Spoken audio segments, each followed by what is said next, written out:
Graça e paz daquele que vive para todo sempre. Nós estamos falando da criação, nós estamos nos 6 dias da recriação. Nós vamos chegar hoje ao 6º dia. Nós vamos falar da criação dos animais, mas nós já falamos a respeito do assunto histórico, do dia, em que Deus fez os animais.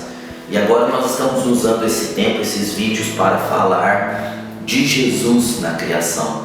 É o padrão da criação, certo? É o haja luz, é o dividir, é buscar o reino, é o sol, é a lua. Nós falamos disso. É a grama, é a árvore que dá fruto, tudo apontando para Cristo, um padrão para nós nos alimentarmos, para nós entendermos aquilo que Cristo é. Ou seja, a criação também revela o padrão da salvação, o padrão da obra de Cristo lá na cruz. Eu quero ler com você Gênesis capítulo 1, versículo 24 e 25, que é o começo do 6º dia, dizendo assim, Disse também Deus: produza a terra seres viventes conforme a sua espécie, animais domésticos, répteis e animais selváticos segundo a sua espécie, e assim se fez. E fez Deus os animais selváticos segundo a sua espécie, e os animais domésticos conforme a sua espécie, e todos os répteis da terra conforme a sua espécie. E viu Deus que isso era bom. Veja, Deus sempre vendo o que é bom, fazendo esses animais selvagens, os animais domésticos e os répteis, certo? Deus deu poder à terra para criar essas almas viventes. Nós já estamos falando disso exaustivamente, que Cristo é nele que foram criados, por ele e para ele. Foi nele, ou seja, é através dele, foi ele que criou, ele criou através dele e para ele. Cristo fez através dele, por ele e para ele todas as coisas. Então, quando Deus disse produza a terra, era Jesus fazendo, era Jesus executando. Quando Deus Pai fala, o Filho, que é a palavra viva, o verbo vivo que estava com Deus no princípio e era Deus, foi Ele quem fez através dele, para ele e por ele. Amém? Então veja que isso vai apontar para algumas coisas falando de Cristo, Esses animais domésticos, esses animais selvagens, eles apontam, falam do apontamento para Cristo, e nós vemos Cristo como Cordeiro nas Escrituras, certo? Cristo é chamado de Cordeiro nas Sagradas Escrituras. Nós sabemos que quando o homem pecou, Deus fez um sistema na lei de sacrifício de animais, e o animal era sacrificado no lugar do homem, porque o salário do pecado é a morte. Então alguém tinha que receber esse salário para continuar vivendo. Então esse salário era dado a um animal, esse animal morria para que o homem continuasse a viver. Então era um sacrifício de um animal, substituindo o animal, substituía o homem. E esse é o simbolismo de Cristo como Cordeiro. Ele nos substituiu lá na cruz, certo? O sacrifício dos animais era provisório, tinha que ser refeito a todo tempo, uma vez por ano tinha que ser refeito, mas Cristo, Ele é o Cordeiro perfeito, Ele é o Cordeiro eterno, que morreu definitivamente, pagando todo o preço, recebendo todo o salário do pecado, para que nós recebêssemos o dom gratuito de Deus, que é a vida eterna. Então veja que o Cordeiro substituiu o homem, e Cristo é o Cordeiro de Deus que nos substituiu, recebendo o salário do pecado para que nós pudéssemos receber a vida eterna. E assim nós fizemos, recebemos a vida eterna, recebemos a glória de Deus. Dessa forma, Cristo é chamado o Cordeiro de Deus. Veja que João Batista, que veio preparar um caminho para o Senhor, ele chamou Jesus de Cordeiro.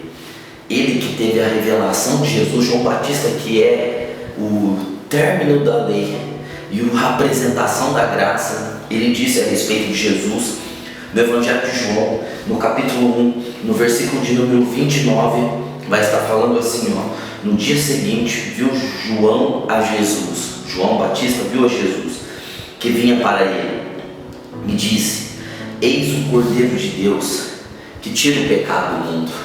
Olha que João disse que Jesus é o Cordeiro de Deus que tira o pecado do mundo. Ou seja, os cordeiros do Antigo Testamento, do dia da expiação, eram cordeiros que não tiravam, eles simplesmente encobriam o pecado.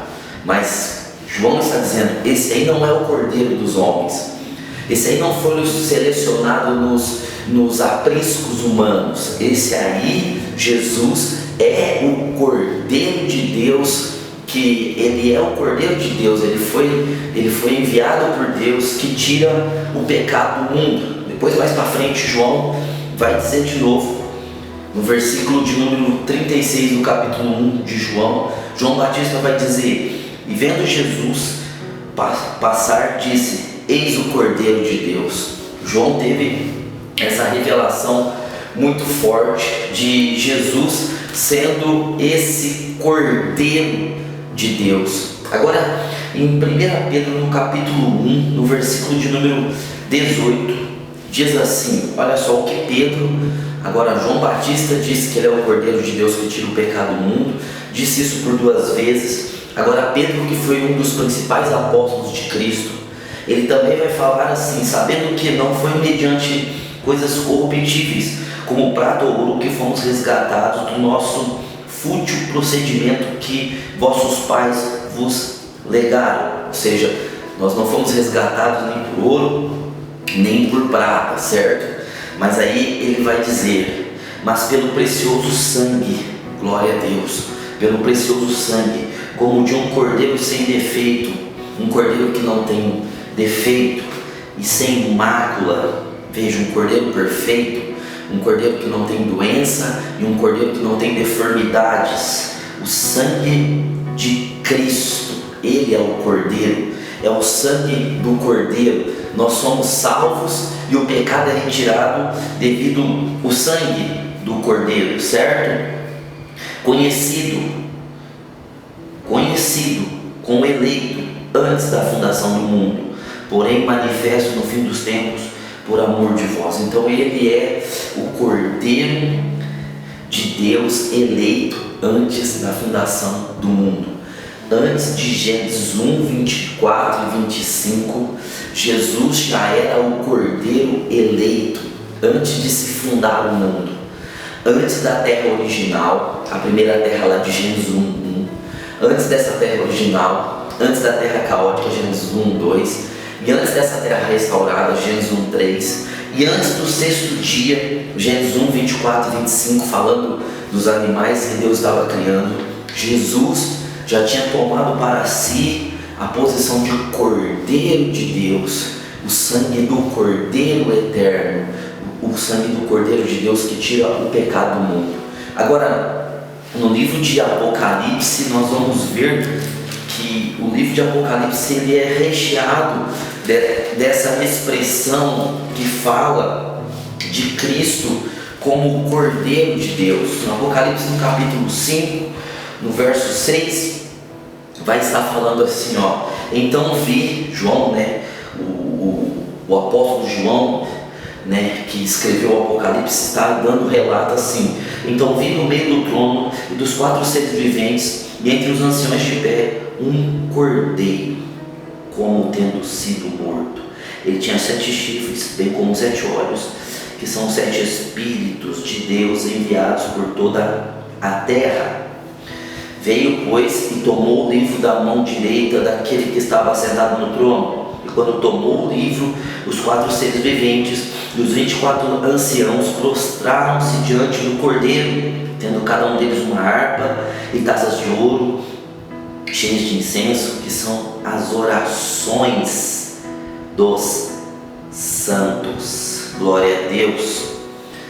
Veja, João, na revelação do Apocalipse, está vendo Jesus, que é digno de abrir o livro, como o Cordeiro de Deus que tinha sido morto.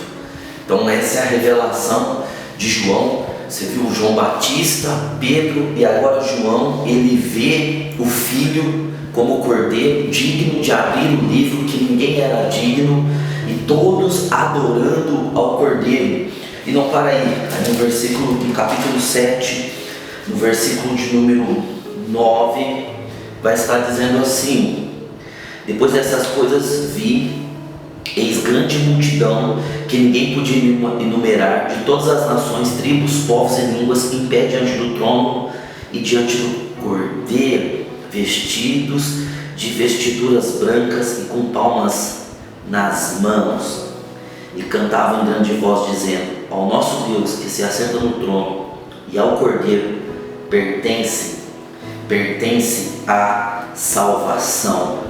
Olha só, agora João vê essa grande multidão que somos nós, os salvos. João vê os eleitos de Deus, os que venceram, e junto com os eleitos, diante do Cordeiro, está todos os eleitos, e estamos cantando: digno é o Cordeiro de receber honra, glória, força, louvor, poder. E não para por aí. No 7,16, aqui vai estar falando, ainda do Cordeiro. No fim de todas as coisas, Jesus, ele é visto como Cordeiro, certo? Jamais terão fome, nunca mais terão sede. Não cairá sobre eles o sol, nem ardor algum, pois o Cordeiro que se encontra no meio do trono os apacentará e os guiará para a fonte de águas vivas, e Deus lhe enxugará dos olhos todas as lágrimas. Veja, falando que o Cordeiro vai apacentar.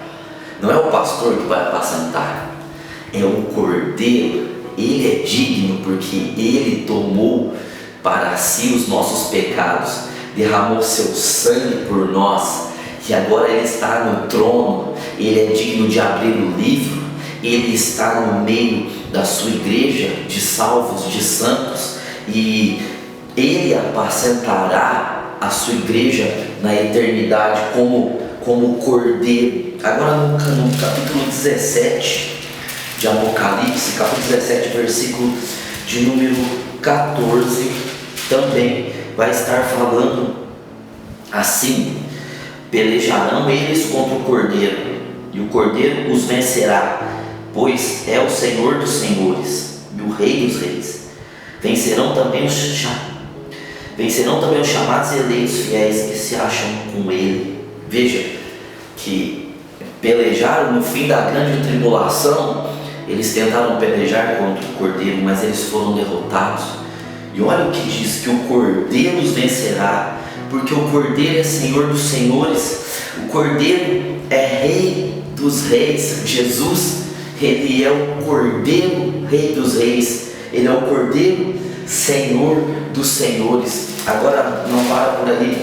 Apocalipse, capítulo de número 21, versículo 22, vai também estar falando assim: falando nela, na Nova Jerusalém, não vi santuário, não vi o templo, porque o seu santuário é o Senhor, o Deus Todo-Poderoso, e o Cordeiro. Na Nova Jerusalém, no novo céu, na cidade que desce do céu ataviada, não vai haver necessidade de santuário, de templo, porque o nosso Deus e o Cordeiro está falando aqui, estará no meio de nós. Glória a Deus, ele será o nosso santuário. E continuando, no versículo Apocalipse 21, 22, 27, no versículo 27 diz assim: nela nunca, jamais penetrará coisa alguma contaminada, nem o que pratica abominação e mentira, mas somente os inscritos no livro da vida do Cordeiro.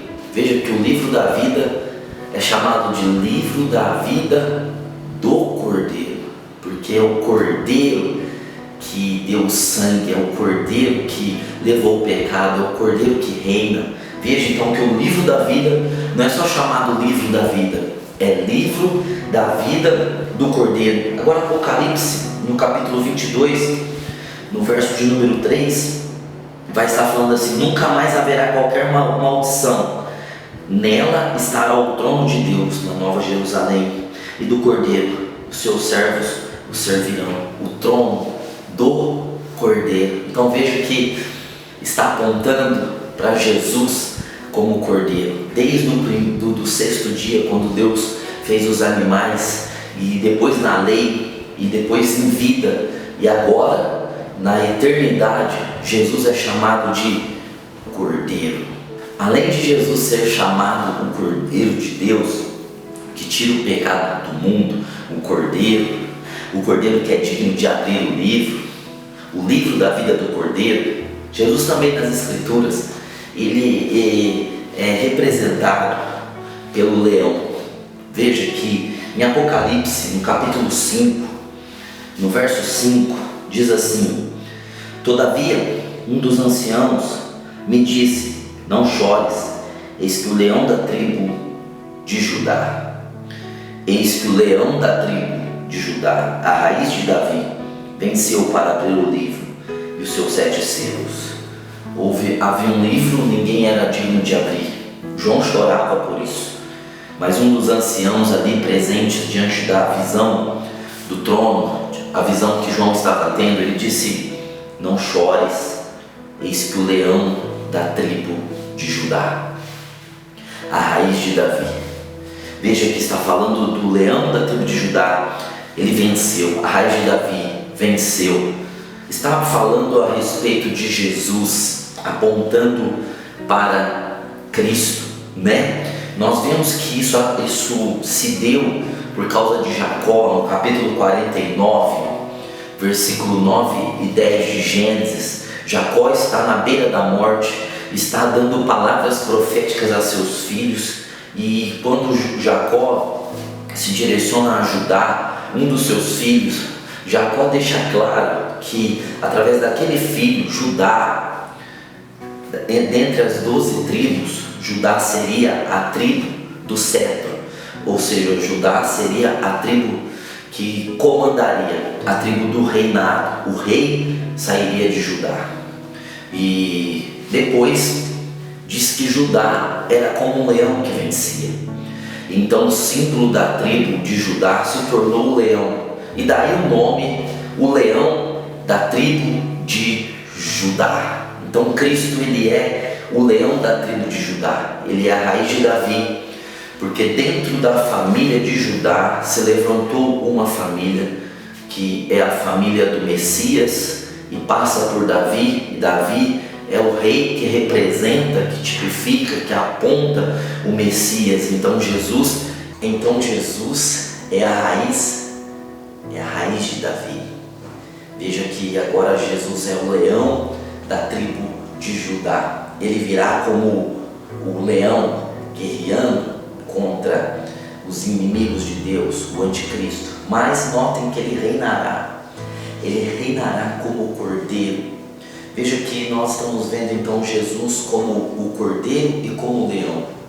Isso também fala de Jesus, da pessoa dele, da natureza dele, das características dele. Veja que como o leão fala do quê? De bravura, de liderança, de autoconfiança, de rei, porque o leão é o rei. O leão não tem predador. Jesus, ele é esse rei dos reis. A presença de Jesus é majestosa, é real. Quando Jesus chega, há uma presença imponente, poderosa, de um ser importante que constrange a realeza, porque vemos Jesus com a autoridade, com a liderança, com a bravura, com o domínio, com o exercer autoridade.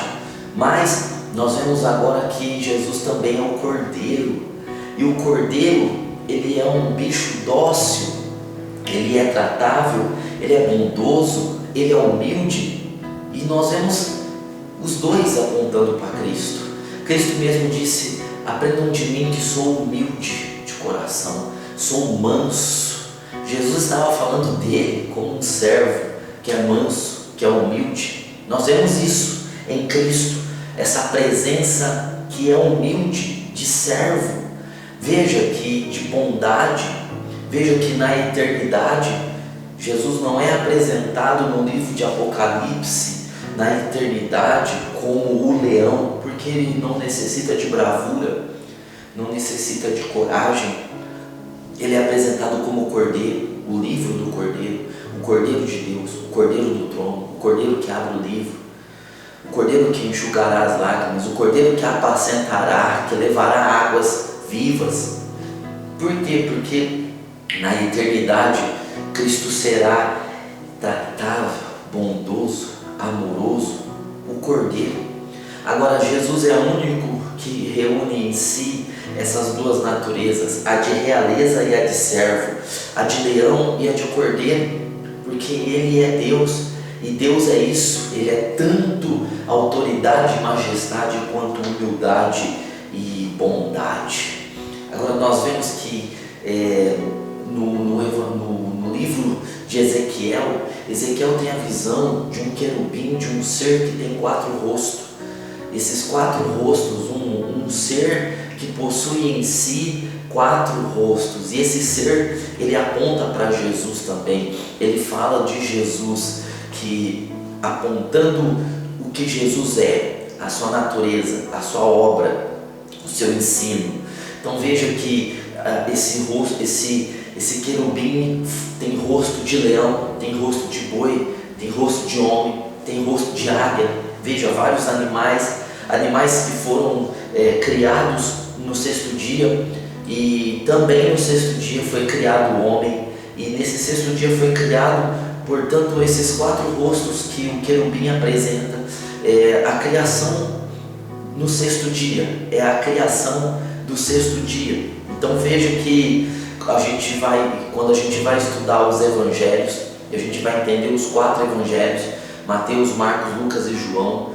Nós colocamos esses animais para poder entender melhor o que os evangelhos estão querendo dizer. Então veja que o evangelho de Mateus, ele fala de Jesus como o rei.